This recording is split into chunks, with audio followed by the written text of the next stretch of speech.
Hello everyone, it's Daryl. How you guys doing today? And today I'm sitting in the 2007 Navigator along with our little green alien guys, and we're having a little bit of trouble with it today. Over the past couple months it's been missing a little bit during heavy acceleration. I replaced the spark plugs about 2 years ago, so they got about maybe 50,000 miles on them. It shouldn't be the plugs. The coil packs were all replaced about 6 months ago, and that didn't help either. Maybe a little bit, but it's still missing under heavy acceleration. And then last week when I was driving it, it actually started, and it wasn't giving any codes either. There weren't any codes showing up other than engine misfire count. All right, so we got the limp 327 scanner and the 4Scan app for repairing Ford product cars, which is very good. And we're going to try and diagnose this problem. And I'll show you what we've come up with so far. Basically, about a week ago, I was driving it and it started missing worse. Then check engine light came on.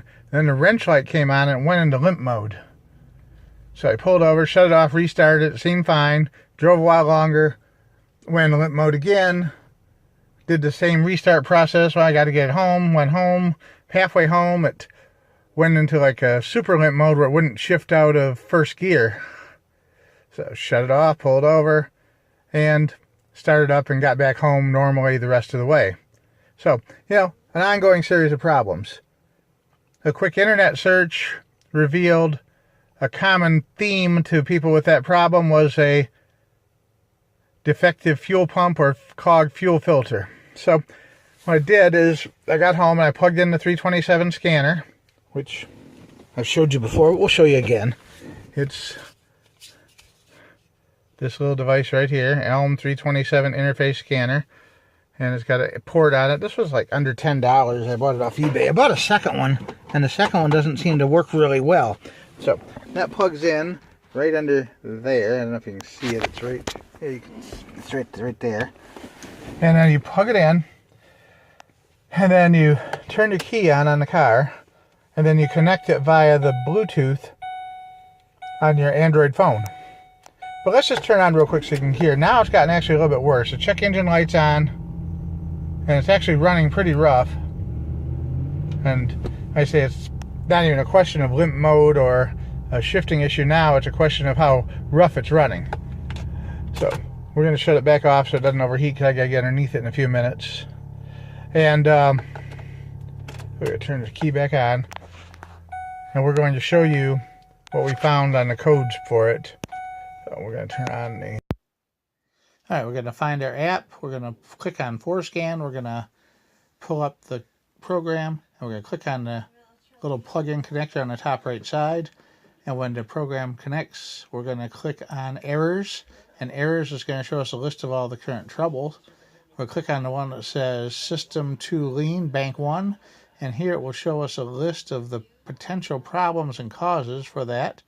And one of the main suspect things is suspect fuel filter, suspect fuel pump, suspect vacuum leak. Alright, here we go. Here we go. Safety glasses are a must under here, because this is just really dirty. You gotta get stuff in your eyes. There's 3 retainers, plus a couple extra things you need to remove. There we go. Where's that fuel filter? I can't even see it right now. Hang on.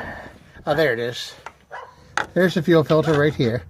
There's a screw retainer here we're going to need to remove, like a hose clamp.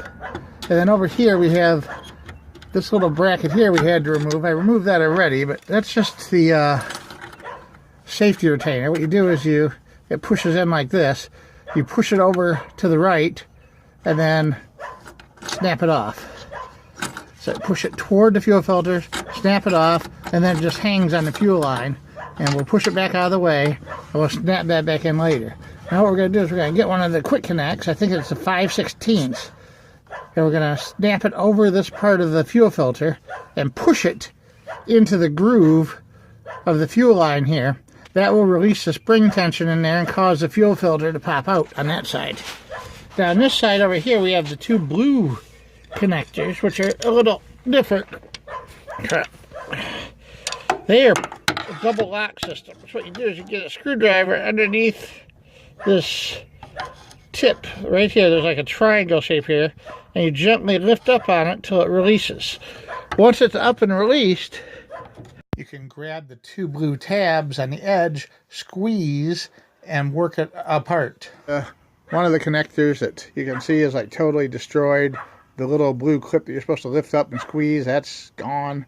I had to cut it off. It was just awful. Awful, awful, awful. I hate quick connectors. All those like fast connector things they use. I'm going to give you a word of truth here from a guy who works in the auto industry for Ford. They're not called quick connectors because they're easy to take off. They're called quick connectors because they save the company a ton of money by allowing for quick assembly. That's what it's all about with the car companies. Quick assembly, save money. It's not about you being able to take it off later in an efficient manner. So anyway, I got one of them off, kind of broke it a little bit, but it still seems to hold. I had to repair this one here. I got a little barbed hose thread, or hose barb, a piece of, I don't remember what size it was, regular flexible rubber fuel line like it would be on a small engine, a couple of hose clamps, a crimp clamp, and a new end for this. I think it was 5/16 was the size on this. 5/16, I believe. And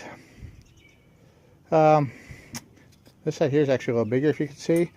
Then I got frustrated trying to get the actual other end of it off here, this odd one there. Squeeze and squeeze, metal tool, two different plastic tools, twisted, lubricated, WD-40, PB blaster. Could not get that loose, so Mr. Side Cutter Pliers came to visit and snipped that off. How about that? Take that, Ford. So then I bought a new 90-degree clip for this side, which was, I think, 3/8 fitting.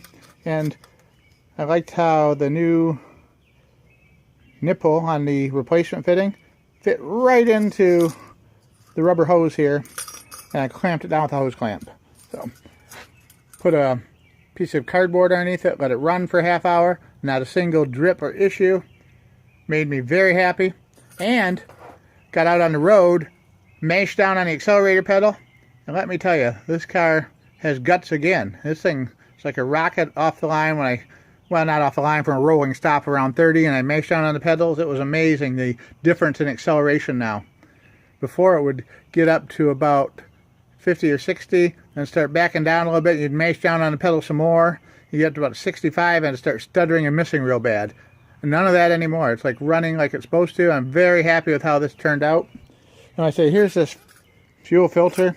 It's got some writing on it, which you can kind of see right there if you look real close. Let's see if we can zoom in on that. Right there.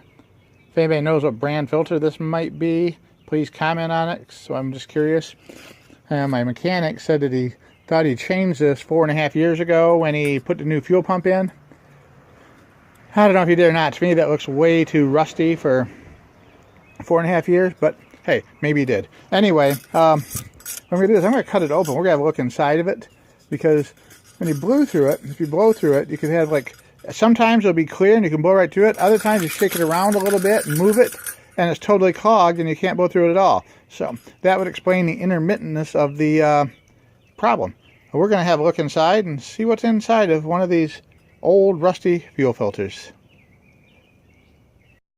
Well, here we are. We have separated the fuel filter with the help of our Harbor Freight grinder, and I just held it in my hand. I turned it and round, cut through it. The steel shell on this is surprisingly thick, so we were in no danger of rusting through here at all. It's really thick shelled. So we're going to take it apart. We haven't opened it up yet. We're going to let you guys see exactly what this looks like inside. Here we go. We're pulling it apart. There's the filter media. Wow. Here we go. All right. Nothing unusual to see there. Just a hole and a rubber seal. And this side we have the filter, which just seems to be attached to something.